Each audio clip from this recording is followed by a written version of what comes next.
As you saw earlier in this lesson, the ability of LLMs to carry out arithmetic and other mathematical operations is limited. While you can try using chain of thought prompting to overcome this, it will only get you so far. Even if the model correctly reasons through a problem, it may still get the individual math operations wrong, especially with larger numbers or complex operations. Here's the example you saw earlier, where the LLM tries to act like a calculator but gets the answer wrong. Remember, the model isn't actually doing any real math here. It is simply trying to predict the most probable tokens that complete the prompt. The model getting math wrong can have many negative consequences depending on your use case, like charging customers the wrong total or getting the measurements for a recipe incorrect. You can overcome this limitation by allowing your model to interact with external applications that are good at math, like a Python interpreter. One interesting framework for augmenting LLMs in this way is called Program-Aided Language Models, or PAL for short. This work, first presented by Liu Gao and collaborators at Carnegie Mellon University in 2022, pairs an LLM with an external code interpreter to carry out calculations. The method makes use of chain of thought prompting to generate executable Python scripts. The scripts that the model generates are passed to an interpreter to execute. The image on the right here is taken from the paper and shows some example prompts and completions. You'll walk through an example of these in a second, so don't worry about reading all of the details here for now. The strategy behind PAL is to have the LLM generate completions where reasoning steps are accompanied by computer code. This code is then passed to an interpreter to carry out the calculations necessary to solve the problem. You specify the output format for the model by including examples for one or few shot inference in the prompt. Let's take a closer look at how these example prompts are structured. You'll continue to work with the story of Roger buying tennis balls as the one-shot example. The setup here should now look familiar. This is a chain of thought example. You can see the reasoning steps written out in words on the lines highlighted in blue. What differs from the prompts you saw before is the inclusion of lines of Python code shown in pink. These lines translate any reasoning steps that involve calculations into code. Variables are declared based on the text in each reasoning step, and their values are assigned either directly, as in the first line of code here, or as calculations using numbers present in the reasoning text, as you see in the second Python line.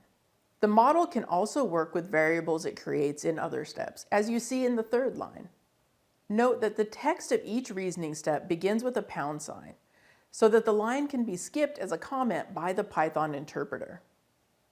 The prompt here ends with the new problem to be solved. In this case, the objective is to determine how many loaves of bread a bakery has left after a day of sales and after some loaves are returned from a grocery store partner. On the right, you can see the completion generated by the LLM. Again, the chain of thought reasoning steps are shown in blue, and the Python code is shown in pink. As you can see, the model creates a number of variables to track the loaves baked, the loaves sold in each part of the day, and the loaves returned by the grocery store. The answer is then calculated by carrying out arithmetic operations on these variables. The model correctly identifies whether terms should be added or subtracted to reach the correct total. So now that you know how to structure examples that will tell the LLM to write Python scripts based on its reasoning steps, let's go over how the PAL framework enables an LLM to interact with an external interpreter. To prepare for inference with PAL, you'll format your prompt to contain one or more examples. Each example should contain a question followed by reasoning steps and lines of Python code that solve the problem. Next, you'll append the new question that you'd like to answer to the prompt template. Your resulting PAL formatted prompt now contains both the example and the problem to solve. Next, you'll pass this combined prompt to your LLM, which then generates a completion that is in the form of a Python script, having learned how to format the output based on the example in the prompt. You can now hand off the script to a Python interpreter, which you'll use to run the code and generate an answer.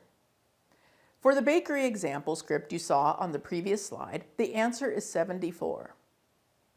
You'll now append the text containing the answer, which you know is accurate because the calculation was carried out in Python, to the PAL formatted prompt you started with. By this point, you have a prompt that includes the correct answer in context. Now, when you pass the updated prompt to the LLM, it generates a completion that contains the correct answer. Given the relatively simple math in the bakery bread problem, it's likely that the model may have gotten the answer correct just with chain of thought prompting. But for more complex math, including arithmetic with large numbers, trigonometry, or calculus, PAL is a powerful technique that allows you to ensure that any calculations done by your application are accurate and reliable. You might be wondering how to automate this process so that you don't have to pass information back and forth between the LLM and the interpreter by hand. This is where the orchestrator that you saw earlier comes in.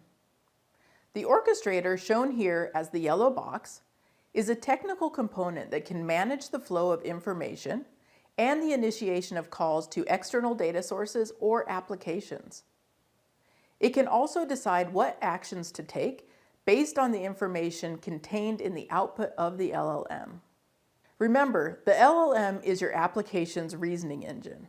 Ultimately, it creates the plan that the orchestrator will interpret and execute. In PAL, there's only one action to be carried out: the execution of Python code. So the LLM doesn't really have to decide to run the code. It just has to write the script, which the orchestrator then passes to the external interpreter to run. However, most real-world applications are likely to be more complicated than the simple PAL architecture.